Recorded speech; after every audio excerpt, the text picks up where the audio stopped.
ഞാൻ ഓഡിബിൾ ആണോ എന്ന് ആരെങ്കിലും ഒന്ന് പറയണേ.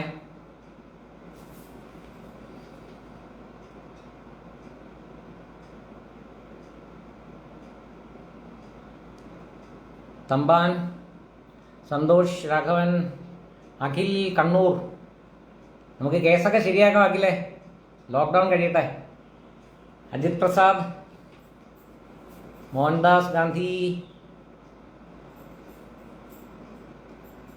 യെസ്, സജിത് കുമാർ, സന്തോഷ്, ബിനു, രതീഷ്, മനോജ് മുരുകൻ,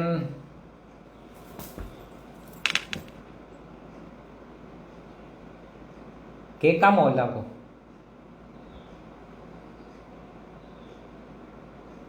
ഓക്കെ, അപ്പം നമുക്ക് തുടങ്ങാം. ഞാൻ ഇടയ്ക്കിടയ്ക്ക് എൻ്റെ ഫേസ്ബുക്ക് സുഹൃത്തുക്കളുമായൊരു ഇൻ്ററാക്ഷൻ വയ്ക്കുന്നത് നിങ്ങൾക്ക് ബോറടിക്കുന്നില്ല എന്ന് വിശ്വസിക്കുന്നു.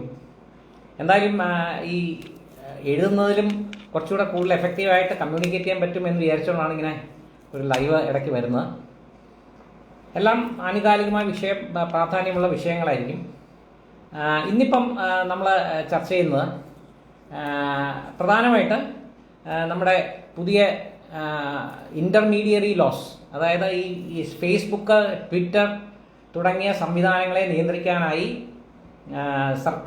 കേന്ദ്ര സർക്കാർ കൊണ്ടുവന്ന നിയമങ്ങളും ആ നിയമങ്ങൾക്കെതിരെ നിൽക്കുന്ന ട്വിറ്റർ. ഇവിടെ നമ്മുടെ കേരളത്തിലെ സോഷ്യൽ മാധ്യമങ്ങളിൽ, അല്ലെ സാമൂഹിക മാധ്യമങ്ങളിലും രാഷ്ട്രീയക്കാരും ഇത് വളരെ മിണ്ടാതിരുന്ന് ഇത് കാണുന്നുണ്ട്. കേന്ദ്രത്തിനെതിരെ ട്വിറ്റർ കേസ് കൊടുക്കുന്നതൊക്കെ ആഘോഷിക്കുന്നുണ്ട്. ഉള്ളിൻ്റെ ഉള്ളിൽ ട്വിറ്റർ ജയിക്കണം എന്നാണ് നമ്മുടെ കേരളത്തിലെ, അല്ലെങ്കിൽ പ്രതിപക്ഷ ഇന്ത്യയെ സ്നേഹിക്കാത്ത മെജോറിറ്റി ആൾക്കാരുടെയും ആഗ്രഹം, മനസ്സിലെ ഉള്ളിൻ്റെ ഉള്ളിലെ ആഗ്രഹം. പക്ഷേ ഇത് നിങ്ങൾ കഴിഞ്ഞ കുറച്ച് ദിവസങ്ങളിലായി നമ്മുടെ നാഷണൽ മീഡിയയിൽ ഇത് ചർച്ച വരുന്നുണ്ട്. ആ ചർച്ചകൾ നിങ്ങൾ ശ്രദ്ധിച്ചാൽ, ചർച്ചകളൊന്ന് ചുമ്മാ ലിങ്കുകളൊക്കെ എടുത്ത് നോക്കിക്കഴിഞ്ഞാൽ നമുക്ക് പ്രത്യേകിച്ച് കാണാൻ പറ്റുന്ന ഏറ്റവും വലിയൊരു തമാശ എന്താണെന്ന് വെച്ചാൽ, ഇതിൽ ഈ പങ്കെടുക്കുന്ന എല്ലാ ആൾക്കാരും, കേന്ദ്ര സർക്കാരിനെ എതിർക്കുന്ന എല്ലാ ആൾക്കാരും ഈ നിയമങ്ങൾ അത്യാവശ്യമാണ്, ഈ സോഷ്യൽ മീഡിയയെ കൺട്രോൾ ചെയ്യേണ്ടത് വളരെ അത്യാവശ്യമാണ് എന്ന് എല്ലാവരും അംഗീകരിക്കുന്നുണ്ട്. കാരണം ഇവിടുത്തെ പ്രശ്നം എന്താണെന്ന് വെച്ചാൽ, നിങ്ങൾ ആലോചിക്കൂ, പഴയ ഈസ്റ്റ് ഇന്ത്യ കമ്പനിമാർ, ഈസ്റ്റ് ഇന്ത്യ കമ്പനി ഇന്ത്യയിലേക്ക് വരുന്നു, വന്നിട്ട് അവരുടെ നിയമങ്ങൾ അനുസരിച്ച് അവരുടെ ഓപ്പറേറ്റ് ചെയ്തു. ബ്രിട്ടീഷ് നിയമങ്ങൾ വെച്ചിട്ടാണ് ഈസ്റ്റ് ഇന്ത്യ കമ്പനി ഓപ്പറേറ്റ് ചെയ്തത്. അതിനുശേഷം നമ്മൾ ഇന്ത്യ പിടിച്ചെടുത്തു, ബ്രിട്ടീഷ് നിയമങ്ങൾ ഇവിടെ അടിച്ചേൽപ്പിച്ചു, നമ്മൾ ബ്രിട്ടീഷ് നിയമങ്ങളോട് നമ്മളും ജീവിച്ചു കുറച്ച് നാൾ. അപ്പം അതുമാതിരി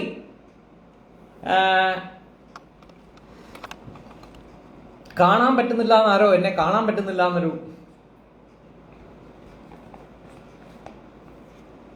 കുഴപ്പമുണ്ടോ?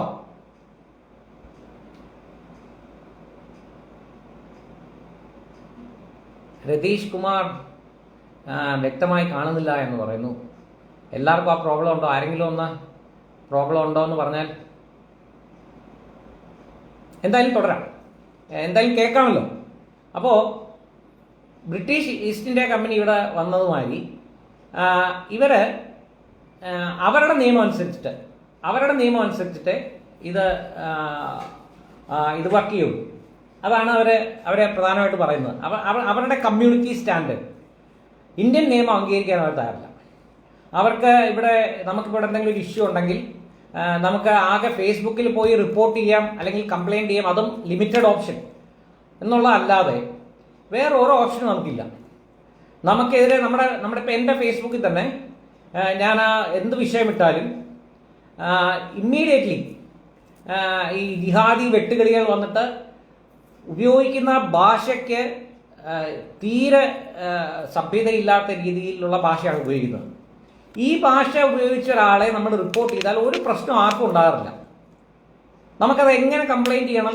ആകെ ചെയ്യാൻ പറ്റുന്നത് എന്താ? പോലീസ് കംപ്ലൈൻറ്റ് കൊടുക്കുക.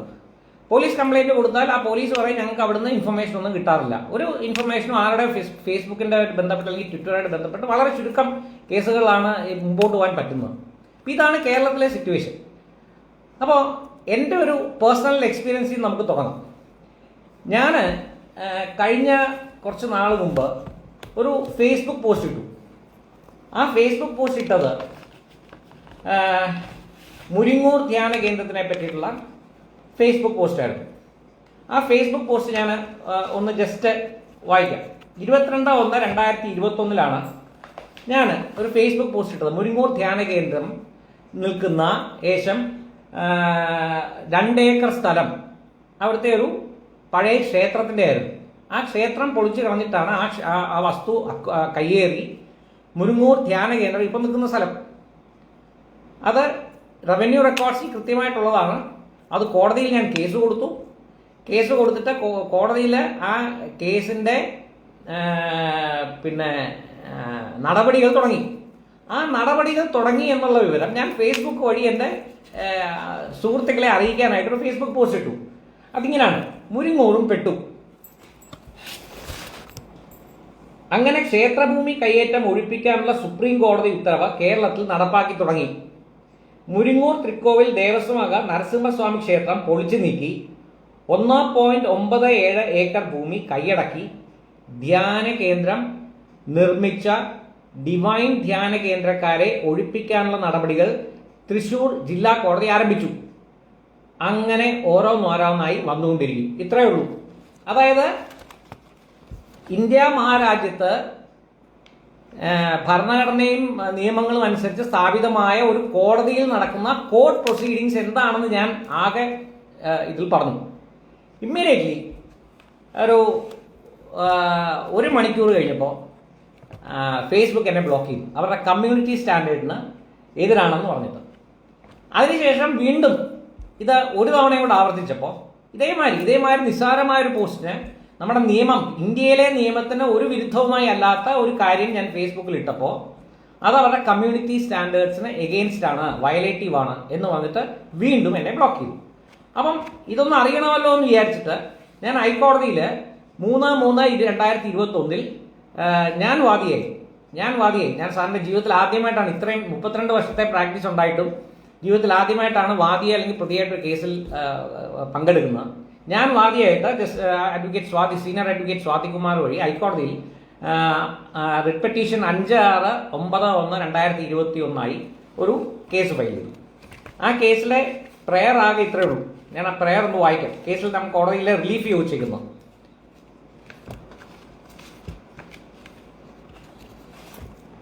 Declare that Facebook cannot act and function in India in violation of the Constitution of India by the issue of a writ of mandamus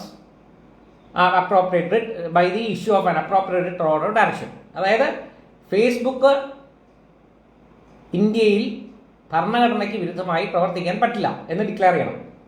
2, direct the government to take appropriate action against the Facebook to make sure that they operate according to the laws of the land and within the framework of the Constitution of India, and enact laws to set up forms for adjudication of disputes by the issue of writ of mandamus.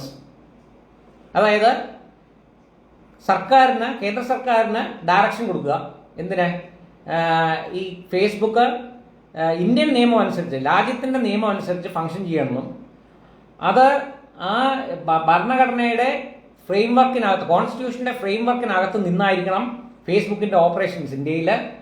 അതിനെ അഡ്ജൂഡിക്കേറ്റ് ചെയ്യാൻ, ഇതിനകത്ത് തർക്കങ്ങൾ അഡ്ജൂഡിക്കേറ്റ് ചെയ്യാൻ ഒരു forum, dispute forum ഉണ്ടാക്കണമെന്ന് കേന്ദ്ര സർക്കാരിനെ നിർദ്ദേശിക്കണം എന്ന് പറഞ്ഞിട്ടാണ് കേസ് കൊടുത്തത്. അതിപ്പോൾ പെൻഡിങ് ആണ്. നോട്ടീസ് ഇഷ്യൂ ചെയ്തു. അവരൊക്കെ ആഗ്രഹിക്കുന്ന മറുപടിയൊന്നും വന്നിട്ടില്ല. ഇപ്പോൾ ലോക്ക്ഡൗൺ ഒക്കെ ആയത് കാരണം അത് കഴിഞ്ഞിട്ട് അത് ബെഞ്ചിൽ വരും. അതെന്തോ ആയിക്കോട്ടെ. ഈ സമയത്താണ് ഫെബ്രുവരി 21 2021 ഫെബ്രുവരി, ഇതേ സമയത്ത് തന്നെ, ഞാനിത് ആവശ്യപ്പെടുന്ന സമയത്ത് തന്നെ കേന്ദ്ര സർക്കാർ ministry of electronics and information technology ഒരു നോട്ടിഫിക്കേഷൻ കൊണ്ടുവന്നു 25/2/2021. അതിൻ്റെ പേര്, അത് നിയമമാണ്, അത് റൂൾസാണ്. Information technology intermediary guidelines and digital media ethics code rules 2021. ഇപ്പം ഈ നിയമം, ഈ റൂളാണ് ഇതിനകത്ത് ഇവരെ വെട്ടിലാക്കിയിരിക്കുന്നത്. ഈ നിയമത്തിൽ ഇവർക്ക് പ്രശ്നമായി കാണുന്ന ഒരേ ഒരു കാര്യമാണ്, പ്രധാന കാര്യം. ആ പ്രധാന കാര്യം എന്താണെന്ന് വെച്ചാൽ റൂൾ 4 ആണ്. Rule 4 says additional due diligence to be observed by significant social media intervention. അതിന് മുമ്പ് റൂൾ 2 പറയുന്നുണ്ട്. Rule 2 says grievance redressal mechanism of intermediary. The intermediaries are prominently published on websites, mobile-based app on both. The name of the grievance officer is contact this. അതായത് ഈ grievance redress, അതായത് നമുക്കിപ്പോൾ ഒരു പരാതി ഉണ്ടെങ്കിൽ, നിങ്ങൾക്കിപ്പോൾ നിങ്ങളുടെ ഫേസ്ബുക്കിൽ നിങ്ങൾക്കെതിരെ ഒരാൾ തെറി വിളിക്കുക അല്ലെങ്കിൽ നിങ്ങൾക്കെതിരെ ഒരു കേസ് പോസ്റ്റ് ചെയ്താൽ അതിനൊരു പരാതി, അല്ലെങ്കിൽ നിങ്ങളുടെ ഒരു പോസ്റ്റ്, ഇപ്പോൾ എൻ്റെ പോസ്റ്റ് ബ്ലോക്ക് ചെയ്തു എന്ന് പറഞ്ഞാൽ നിങ്ങൾക്ക് ഈ ഫേസ്ബുക്കിനെതിരെ അല്ലെങ്കിൽ ട്വിറ്ററിനെതിരെ ഒരു പരാതി ഉണ്ടെങ്കിൽ ആ പരാതിക്കായി മൂന്ന് ടയറായിട്ടുള്ള സിസ്റ്റം ഇവിടെ ഇന്ത്യയിൽ ഉണ്ടാവണം. അത് ഇന്ത്യയിൽ നിലവിലുള്ള ഇന്ത്യയിൽ അവരുടെ ഓഫീസിൽ ഫിസിക്കലായി ഹാജരാകുന്ന രീതിയിൽ ഉള്ള ഗ്രീവൻസ് ഓഫീസർമാരെ 3 തലത്തിൽ ഇത് ഉണ്ടാവണം. അപ്പം നമുക്ക് പരാതി കൊടുക്കാൻ പറ്റണം. അത് പരാതി കിട്ടിക്കഴിഞ്ഞാൽ 24 മണിക്കൂറിനകം ആ പരാതിയിൽ ഒരു തീരുമാനമെടുത്ത് അറിയിക്കണം. അതാണ് ഗ്രീവൻസ് സിസ്റ്റം. അപ്പം 3 പേര്. അപ്പം ഈ പറഞ്ഞ മറ്റേ ഇന്ത്യക്ക് വെളിയിൽ ഒരു സ്ഥലത്തിരുന്നുകൊണ്ട് ഇവിടെ കോടിക്കണക്കിന് ആൾക്കാരുടെ ഇത് വെച്ചിട്ട് പരസ്യമൊക്കെ വെച്ച് കോടിക്കണക്കിന് രൂപ, അതൊരു കച്ചവട സ്ഥാപനമാണ്, ഒരു കൊമേഴ്സ്യൽ ഇൻസ്റ്റിറ്റ്യൂഷൻ. ഈ ഇവിടുന്ന് പൈസ ഉണ്ടാക്കുന്നു, പക്ഷെ ഇന്ത്യൻ നിയമങ്ങളൊന്നും അനുസരിക്കില്ല. അവർക്ക് ഇഷ്ടമുള്ള രീതിയിൽ അവരുടെ കമ്മ്യൂണിറ്റി സ്റ്റാൻഡേർഡ്, ഇന്ത്യൻ നിയമമൊന്നും പ്രശ്നമില്ല. ഇഷ്ടമുള്ള ആൾക്കാരെ ബ്ലോക്ക് ചെയ്യും, ഇഷ്ടമുള്ള ആൾക്കാരുടെ കാര്യങ്ങൾ ഇടും. എന്നിട്ട് ഇവരുടെ തന്നെ സ്വന്തമായ ഒരു എൻക്വയറി, എന്താ പറയുന്ന ഒരു എൻക്വയറി ഏജൻസി ഉണ്ട്. ആ ഏജൻസി എന്തോ ക്വിൻ്റൻ എന്നങ്ങോട്ട് പറഞ്ഞിട്ടാണ്. അത് മുഴുവൻ ജിഹാദികളാണ്. അപ്പോൾ അത് വെച്ചിട്ട് ആ ജിഹാദി ഓപ്പറേഷൻ വെച്ചിട്ടാണ് ഇത് കംപ്ലീറ്റ്. അപ്പം പ്രധാനമായി അവർ അറ്റാക്ക് ചെയ്യുന്നത് പ്രോ ഹിന്ദു അല്ലെങ്കിൽ പ്രോ എസ്റ്റാബ്ലിഷ്മെന്റ്, കേന്ദ്ര സർക്കാരിന് പ്രോ ആയിട്ടുള്ള സകല ആൾക്കാരെയും ടാർഗറ്റ് ചെയ്തിട്ടാണ് അവരുടെ എല്ലാ കാര്യങ്ങളും ചെയ്യുന്നത്. അപ്പം നിങ്ങൾ ഓർത്താൽ മതി, ഈ കർഷക സമരത്തിൻ്റെ സമയത്ത് ഈ കർഷക സമരത്തിന്റെ പ്രധാന പരിപാടി എന്ന് പറഞ്ഞാൽ സോഷ്യൽ മീഡിയയിലുള്ള ഏർപ്പാടായിരുന്നു. ഇവരെല്ലാം കൂടെ അവിടെ, ഈ ജിഹാദികളെല്ലാം കൂടെ അവർ തടിച്ചുകൂടി മറ്റേ നമ്മുടെ റെഡ് ഫോർട്ടിലൊക്കെ കയറി അഭ്യാസം കാണിച്ചത്. ആ സമയത്ത് ഒരുപാട് പേരുടെ ഫേസ്ബുക്കും ട്വിറ്റർ അക്കൗണ്ടുകളും ബ്ലോക്ക് ചെയ്യാൻ കേന്ദ്ര സർക്കാർ ആവശ്യപ്പെട്ട് ഇവർ ചെയ്യില്ല. വളരെ കുറച്ച് പേരുടെ ബ്ലോക്ക് ചെയ്തു, പിന്നെ അത് ബ്ലോക്ക് എടുത്ത് മാറ്റി. അതേസമയം ഇപ്പൊ വളരെ രസകരമായ സംഭവം നിങ്ങളിപ്പോൾ ഓർക്കുന്നുണ്ടാവും, കോൺഗ്രസിന്റെ ടൂൾ കിറ്റ് സംഭവം. അതായത് നമ്മുടെ ഈ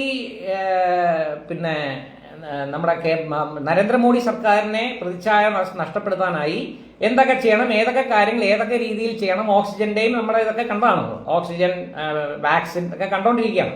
അപ്പൊ ഇതിന് കൃത്യമായ ഒരു ടൂൾ കിറ്റ്, നമ്മുടെ ലക്ഷദ്വീപിലെ ടൂൾ കിറ്റ് മാതിരി, നമ്മുടെ എന്താ ഐഷയോ ഏണ്ടോ ഒരു വൃത്തിയുണ്ടല്ലോ, അവരുടെ ടൂൾ കിറ്റ് മാതിരി കൃത്യമായ ജിഹാദി ടൂൾ കിറ്റ് ഇതിനകത്തുണ്ട്. അത് കോൺഗ്രസ് ചെയ്തേന്നുള്ളേ ഉള്ളൂ. അപ്പൊ ഈ ടൂൾ കിറ്റ് പുറത്തു കൊണ്ടുപോകും. ടൂൾ കിറ്റ് പുറത്തായി. ഈ ടൂൾ കിറ്റ് ഇങ്ങനെ ഉണ്ട് എന്ന് പറഞ്ഞ് 1-2 സംബിത് പാത്ര ഉൾപ്പെടെ 1-2 BJP നേതാക്കൾ ഇത് ട്വീറ്റ് ചെയ്തു, കോൺഗ്രസിന്റെ ടൂൾ കിറ്റ്. ഇത് വലിയ നാഷണൽ ലെവലിൽ ചർച്ചയായി.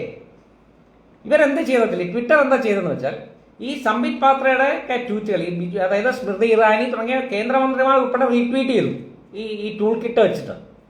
ഈ ടൂൾ കിറ്റിനകത്ത് അവർ ഒരു ടാഗ് ആഡ് ചെയ്തു, ഇത് ഫേക്ക് ആണെന്ന് പറഞ്ഞിട്ട്. അപ്പൊ ഇത് ഫേക്ക് ആണെന്ന് ഇവർ എങ്ങനെ കണ്ടുപിടിച്ചു എന്ന് ചോദിച്ചാൽ ആർക്കും അറിയില്ല.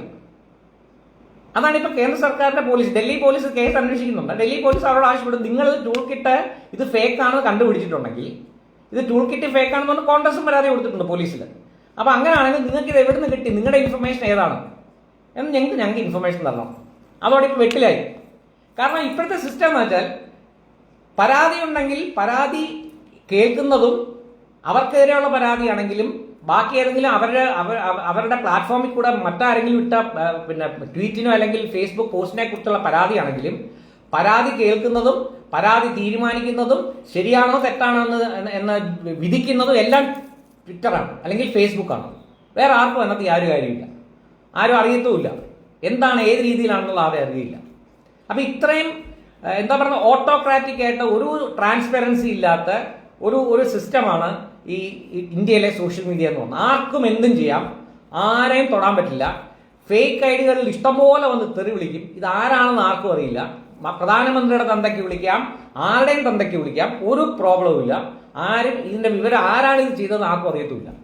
അങ്ങനെ വട്ടമാണ് ഈ പുതിയ നിയമം കൊണ്ടുവന്നത്. ഇതിനകത്ത് ഈ ഗ്രീവൻസ് സിസ്റ്റം കൂടാതെ, ഈ ഗ്രീവൻസ് സിസ്റ്റം വന്നപ്പോഴത്തേക്ക് ക്ലിയർ ആയി. കാരണം ഇപ്പോൾ ഒരു പരാതി ഞാൻ കൊടുത്തു കഴിഞ്ഞാൽ, ഇപ്പൊ എന്റെ ഫേസ്ബുക്കിൽ ഒരാൾ ഒരു എന്താ പറയുന്ന ഒരു ജിഹാദി ഒരു ഫേക്ക് നെയിമിൽ, ജിഹാദികളെല്ലാം ഫേക്ക് നെയിമിലാണ് വരുന്നത്.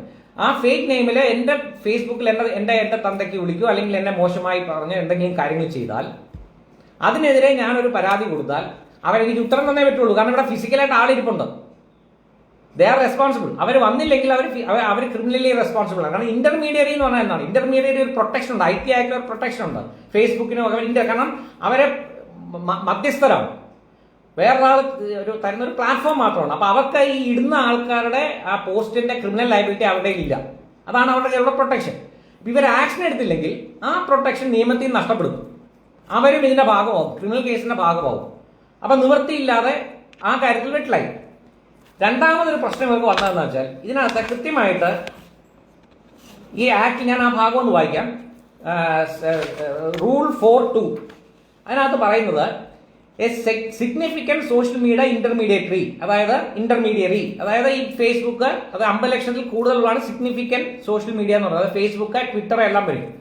A significant social media intermediary providing services primarily in the nature of messaging shall enable the identification of first originator of the information on its computer resource as may be required by a judicial order passed by a court of competent jurisdiction or an order passed under section 69, അതായത് IT ആക്ടിലെ section 69, by the competent authority as per the information technology procedure and safeguards for interception, monitoring and decryption of information rules 2009, which shall be supported with a copy of such information in electronic form provided that.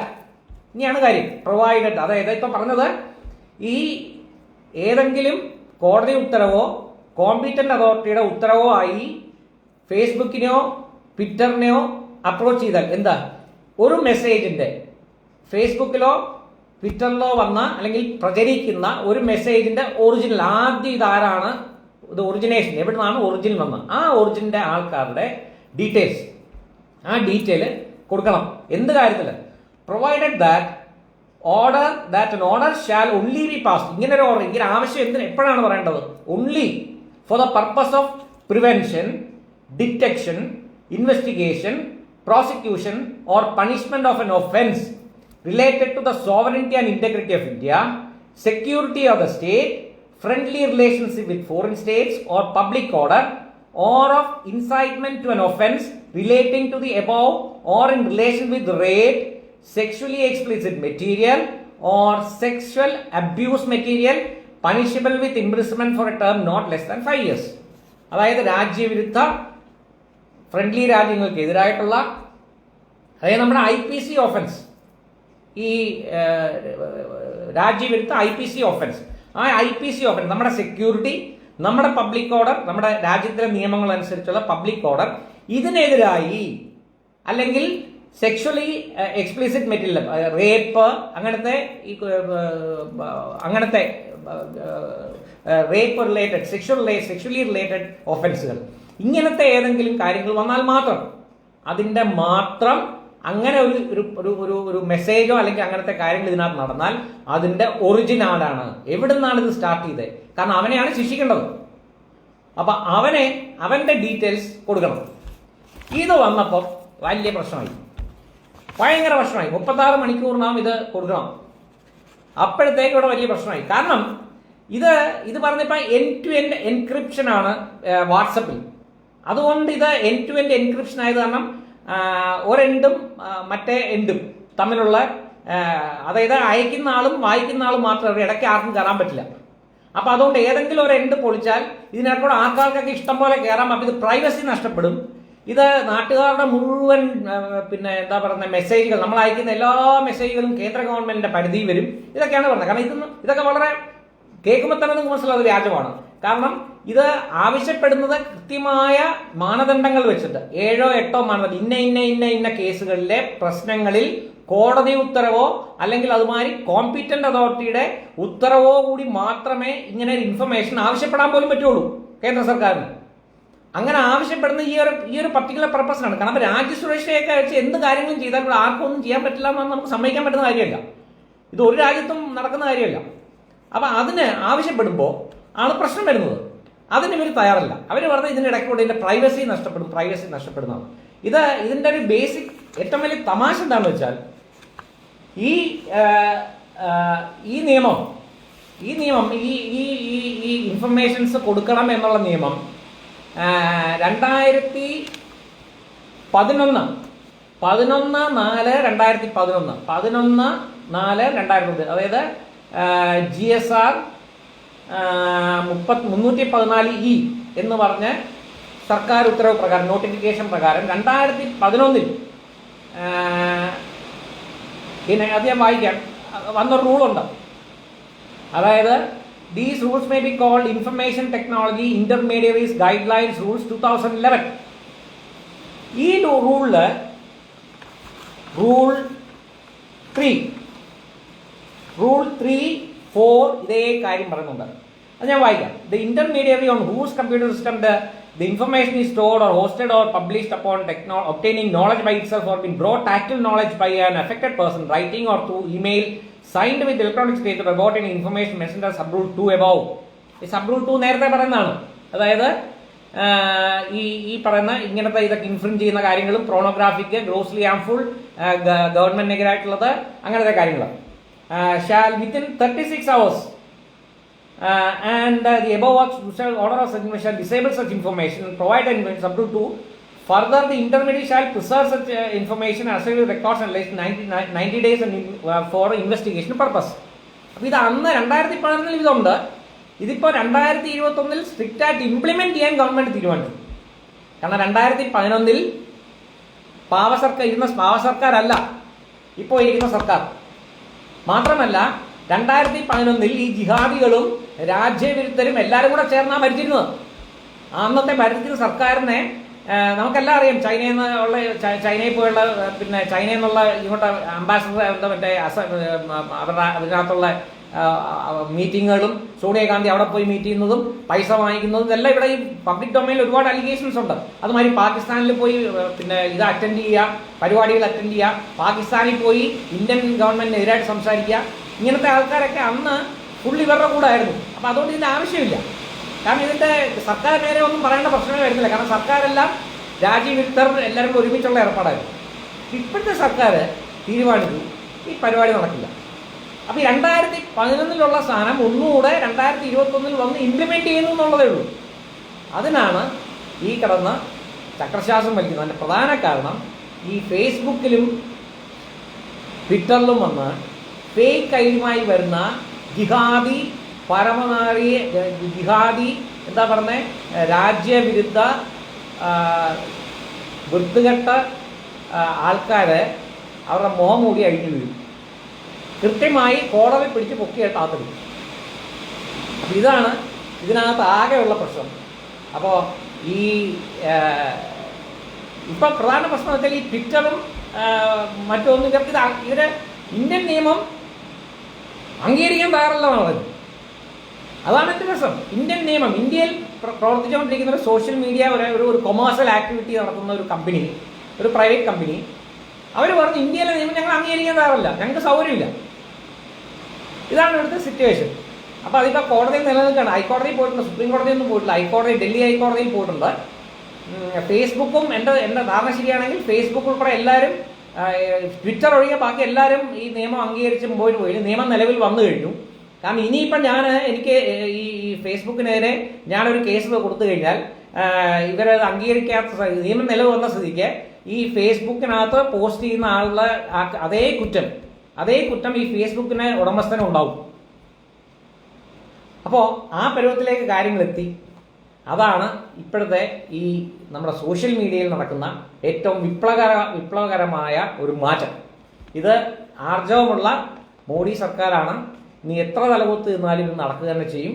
ഇതാണ് അതിൻ്റെ situation. ഇനി ഒരു കാര്യം കൂടെ, അത് social മീഡിയയിലെ കാര്യം. ഇന്നിപ്പം ഒരു കാലിക പ്രാധാന്യമുള്ള ഒരു കാര്യം കൂടെ പറയാം. നമ്മുടെ ലക്ഷദ്വീപ് വിഷയത്തിൽ